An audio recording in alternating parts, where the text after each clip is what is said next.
नमस्कार मित्रांनो, महाराष्ट्र हवामान खाते या चॅनलमध्ये तुमचं स्वागत आहे. मित्रांनो, आपण सकाळच्या व्हिडिओमध्ये बघितलं होतं की 12-1 वाजेपर्यंत कोणत्या ठिकाणी कसं वातावरण असणार आहे, कोणत्या ठिकाणी पाऊस पडणार आहे, तर कोणत्या ठिकाणी ढगाळ वातावरण असणार आहे, तर कोणत्या ठिकाणी सोसाट्याच्या वाऱ्यासह वादळी पाऊस पडणार आहे. तर आपण सकाळच्या अपडेटमध्ये सांगितलं होतं की 1 वाजेपर्यंत 12 वाजेपर्यंत कोणताही पाऊस कुठेही पडणार नाही आणि फक्त ढगाळ वातावरण असणार आहे. आणि आणि आता सुमारे 2च्या किंवा 4च्या सुमारानंतर पुन्हा एकदा पावसाला सुरुवात होऊ शकते. तर तो पाऊस कोणत्या कोणत्या ठिकाणी असेल, तर आपण त्याची पुन्हा एकदा अपडेट घेऊया. तर तुम्ही समोर स्क्रीनवर बघताय की नाशिक आहे, त्या ठिकाणी 5.1 मिलीमीटर पाऊस पडण्याची शक्यता आहे. तसेच मनमाड झालं, इगतपुरी, वाडा, कल्याण डोंबिवली, जुन्नर, श्रीरामपूर, वैजापूर, मनमाड, मालेगाव, चाळीसगाव, अहवा, साक्री, धुळे, परोळा, तसेच नवापूर, अ, नंदुरबार, शिरपूर या ठिकाणीसुद्धा मध्यम स्वरूपाचा पाऊस पडण्याची शक्यता आहे. पण नाशिक या ठिकाणी थोडासा जोरदार पाऊस पडण्याची शक्यता आता तरी दिसत आहे, कारण हा पाऊस 4 नंतर सुरुवात होण्याची शक्यता आहे.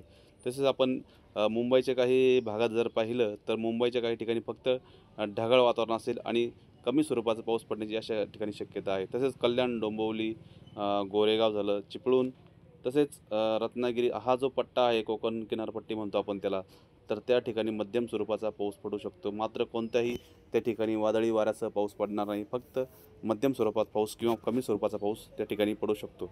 मात्र कराड झालं, पुणे विभागामध्ये पुणे, जेजुरी, दौंड, बारामती, तसेच इंदापूर, करमाळा, पंढरपूर, कराड, सांगली, कोल्हापूर, जत, तसेच निपाणी, गोकाक, बागलकोट या ठिकाणी जो पट्टा आपल्याला उभा पट्टा दिसत आहे, तो पाण्याचा पट्टा, तर त्या ठिकाणी मध्यम स्वरूपाचा पाऊस त्या ठिकाणी पडू शकतो. तसेच आपण ह्या साईडला जर बघितलं, तर पंढरपूर, बार्शी, सोलापूर, कलबुर्गी, लातूर, पेठ, तुळजापूर, तर या ठिकाणीसुद्धा ढगाळ वातावरणासहित मध्यम स्वरूपाचा पाऊस या ठिकाणी पडू शकतो.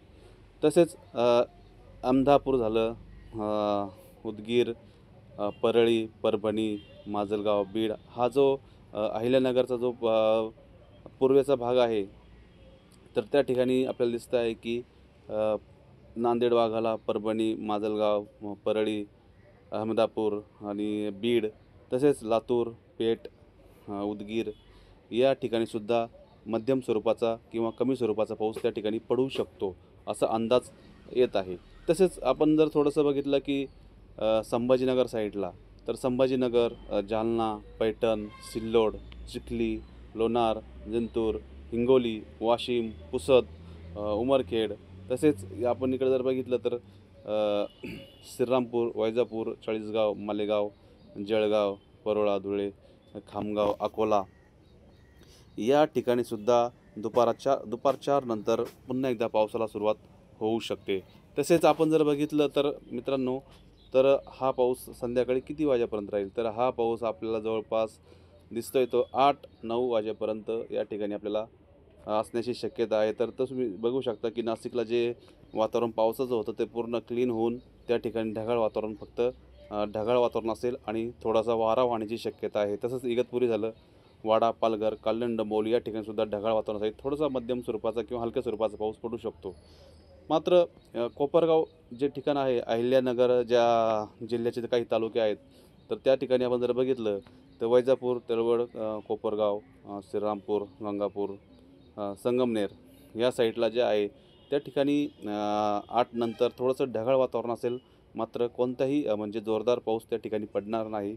कमी स्वरूपाचा एकदम हलक्या सरी त्या ठिकाणी पडू शकतात, पण कोणताही जोरात पाऊस पडणार नाही.